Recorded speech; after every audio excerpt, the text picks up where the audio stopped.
Eu acho que o que a gente está vendo agora é o novo normal, porque ao longo dos últimos 30 anos a gente se acostumou com a liderança americana e a ausência de conflito entre grandes potências. Não havia uma outra potência.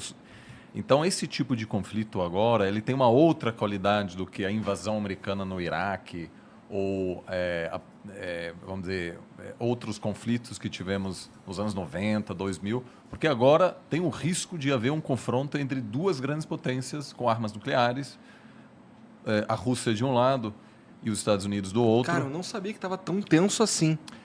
O que acontece é que a Rússia finalmente, depois de 30 anos de passar por um processo de muita fraqueza, durante o qual ela não conseguiu defender o que ela considera a sua zona de influência, é um país muito enfraquecido depois do colapso da União Soviética. Então, os Estados Unidos acabou ampliando aos poucos sua esfera de influência. A Ucrânia não faz parte da OTAN, que é um acordo de defesa coletiva, que quer dizer, qualquer ataque a um membro da OTAN é um ataque a todos os países, portanto, todos precisam defender esse membro. A Ucrânia está fora disso, mas os Estados Unidos estavam começando a dar sinais de que até a Ucrânia poderia entrar na esfera de influência americana.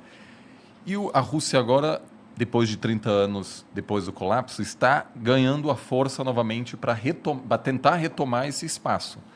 A China também está de olho nisso e, claramente, se os Estados Unidos permitir que a Rússia novamente aumentasse sua esfera de influência, claramente vai tomar isso como um sinal de que ela também pode, aos poucos, estabelecer essa zona que qualquer grande potência quer. Né? O que uma grande potência quer? Segurança, integridade física, territorial. Porque na história internacional, países às vezes desaparecem. Então, o que qualquer país quer é segurança de fronteiras, e a melhor maneira de você ter segurança é você controlar seus vizinhos. Os Estados Unidos teve essa grande sorte de ter dois vizinhos fracos, Canadá e México, e ter dois oceanos que protegem os Estados Unidos. A China não tem essa sorte, que está cheia de outras grandes potências, e a Rússia sempre também buscou controlar a Europa Leste.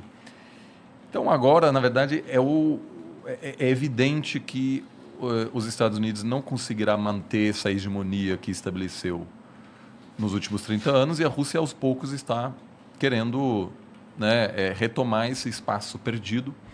Então, mesmo se houver uma solução agora a curto prazo, essa tensão geopolítica veio para ficar. Entendi. É o novo normal. Isso é a Rússia fortalecida ou os outros países enfraquecidos que deram essa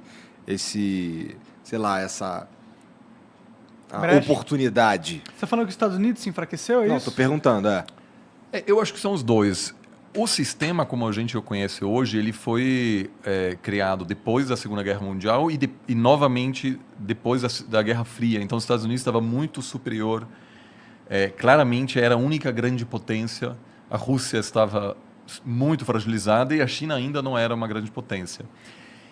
Então, era evidente que aquilo não era sustentável, que em algum momento a Rússia, que é uma superpotência energética, maior exportadora de gás natural, mas de vários outros produtos também, trigo, por exemplo, petróleo, que ela em algum momento ia se reerguer e reconquistar um espaço perdido.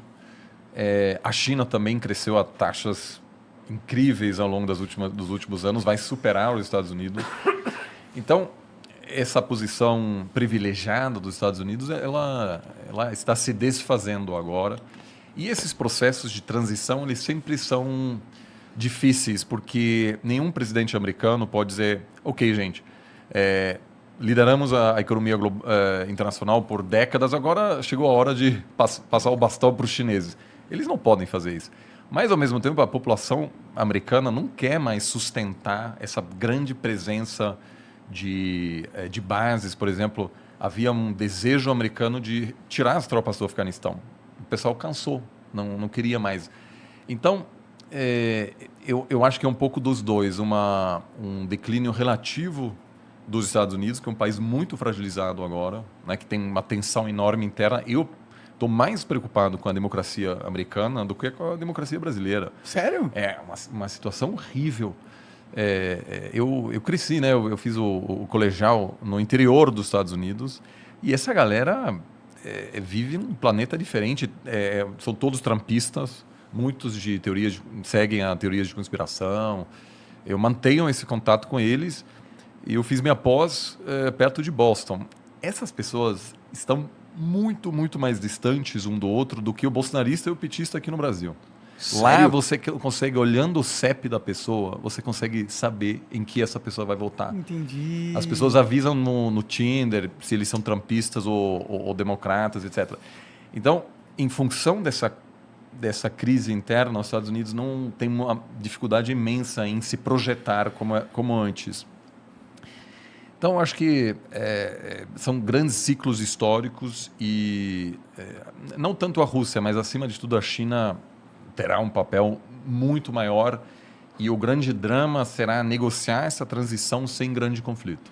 Que, aliás, deu certo 100 anos atrás, quando a Inglaterra dominava o mundo, os Estados Unidos estavam em ascensão e a Inglaterra deixou os Estados Unidos assumirem a dianteira sem entrar. E aí, já pensou em ganhar muito dinheiro com um canal de corte igual esse daqui que você está assistindo? No primeiro link da descrição temos um aulão para você que quer começar um canal de cortes e faturar muito aqui na internet. Também teremos planilhas que irão te ajudar na hora de organizar a produção do seu canal. Tá esperando o quê?